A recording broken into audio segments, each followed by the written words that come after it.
This content is AI generated for informational purposes only and should not be directly used for clinical decision-making. Hello and welcome back to the Neurosurgery Hub Podcast.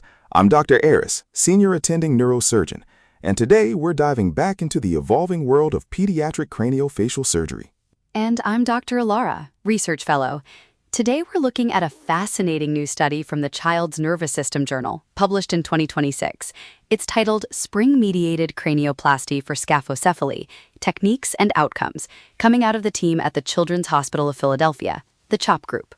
This is a timely paper, Elara. We've seen a massive shift in how we manage sagittal cranial synostosis over the last decade. When I was a resident, the discussion was almost exclusively about open cranial vault remodeling. Now, the pendulum has swung significantly toward minimally invasive techniques. Exactly. The authors point out that many institutions have shifted because of the favorable perioperative complication profile. We're talking about decreased soft tissue, bony, and dural dissection, which leads to decreased blood loss and shorter hospital stays. But a big point they make is that these techniques may preserve adjacent cranial suture growth centers, which is crucial for subsequent cranial growth. Right, and the gold standard for a long time in the minimally invasive world was the strip craniectomy with postoperative helmeting. But spring-mediated cranioplasty, or SMC, offers an interesting middle ground. It uses active distraction. Elara, walk us through the study design they used to evaluate their long-term success. It was a retrospective cohort study of 70 subjects who underwent primary SMC at CHOP between 2011 and 2019. All of them were treated before the age of 6 months. The researchers were really looking for durability. They collected data on everything from perioperative variables like EBL, estimated blood loss, to very specific spring characteristics like the Newton force of the springs used. And they had some decent follow-up, right? That's always the critique of new techniques. Do the heads look good 10 years later? Precisely. They followed these patients for over a decade. The mean age at spring placement was 3.5 months, and the springs were removed at a mean of 108 days. Interestingly, they stratified the subjects by whether or not they used postoperative helmeting as an adjunct. 74% received springs only, while 26% had springs plus helmeting. Let's talk about the mechanics mentioned in the paper. For the residents listening, SMC involves placing cranial springs across a craniectomy site. The primary goal is to widen the biparietal diameter, and secondarily to limit that fronto-occipital compensatory growth over time. The paper goes into great detail about the force. They measured the total Newton force to a 20 millimeter initial opening. The mean total spring force, independent of the number of springs, was 26.3 newtons. That's a key technical detail. They actually compared using 2 springs versus 3. In my practice, I often wonder if that third spring is adding significant morphometric value or just increasing the risk of scalp tension. What did the CHOP data show? This was one of the most interesting findings. They found no significant difference in the change in cranial index, or CI, between subjects who received 2 springs versus those who received 3. This was true even though the mean total spring force was significantly different, 18.6 newtons for the 2-spring group versus 27.9 newtons for the 3-spring group. So more force didn't necessarily mean a wider head in the long run. That suggests there's a biological limit to how much the infant skull will respond to distraction, or perhaps the resistance of the soft tissue and the remaining bone reaches a point of diminishing returns. Precisely. Their linear regression models actually demonstrated that different minimum spring forces were required to reach adequate CI improvement based on the total spring number. It's not a one-size-fits-all more is better scenario. Let's look at the numbers for the cranial index. This is the primary metric we use for scaphocephaly. For our students, the CI is the ratio of the biparietal width to the fronto-occipital length. A lower number means a longer, narrower head. Right. The mean preoperative CI in this study was 0.67, which is very classic for severe scaphocephaly. After the SMC and 10 years of growth, the mean postoperative CI was 0.76 for the non-helmeted group and 0.74 for those who had adjunct helmeting. Those are excellent results. Improving from 0.67 to 0.76 and maintaining that for over 10 years is the definition of durable correction.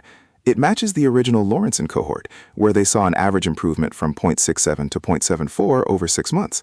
This CHOP study proves that the correction doesn't just hold, it potentially improves or stabilizes as the child grows. And we should mention the safety profile. They used the Clavian-Dindo classification for complications. Like the Lawrenson study they cited, they reported that SMC is associated with a safe perioperative profile. In the historical context provided, there were no documented deaths or serious complications in those early large cohorts, and this 2026 paper reinforces that SMC is a robust primary treatment. Now, the helmeting aspect is interesting. 26% of their patients had a limited period of postoperative helmeting. Why do you think they were using both? The authors mention they've begun evaluating the interplay between SMC and helmeting specifically for cases of severe scaphocephaly. However, the study shows that even without the helmet, the Spring-only group had a slightly higher long-term CI, 0.76 versus 0.74. This suggests that while helmeting is a common adjunct for strip craniectomies, its role alongside Springs is still being elucidated. It might be a selection bias too. Perhaps the most severe cases were the ones that got the helmets, and even then, they ended up in a similar range. The paper notes that further evidence is needed to explore the role of these adjunct therapies. They also touched on the limitations of just using the cranial index. While CI is the standard, it's a two-dimensional measurement. The authors acknowledge that we need more data on regional head shape changes in 3 dimensions. The aesthetic outcome is about more than just the ratio of length to width. It's about the forehead contour and the occipital rounding. True, but for a retrospective study spanning over a decade, the CI is the most reliable longitudinal data point we have. One thing I want to highlight for the residents is the timing. Mean age at placement, 3.5 months. This is a narrow window. If you wait too long, the bone becomes less malleable, and the springs might not be as effective. And the removal timing is key as well, about 108 days. That's roughly 3.5 months of active distraction and stabilization. It's a balance. You want the springs in long enough to ensure the bone has reossified sufficiently to prevent relapse, but not so long that they become difficult to remove or cause scalp tension. Looking in the methods section, they also looked at surgical variables like EBL, transfusion requirements, and length of stay. While the full table of those results is extensive, the takeaway is that SMC remains a minimally invasive procedure in every sense of the word. They emphasize the decreased blood loss compared to open vault remodeling, which is a major factor for these young infants. So if we're summarizing the take-home for the neurosurgical community based on this paper, Spring-mediated cranioplasty provides a durable 10-year correction for sagittal synostosis. 2 springs might be just as effective as 3, depending on the force, and the total force of about 26 newtons seems to be their sweet spot. Exactly. And the study confirms that SMC is a safe and effective primary treatment before 6 months of age.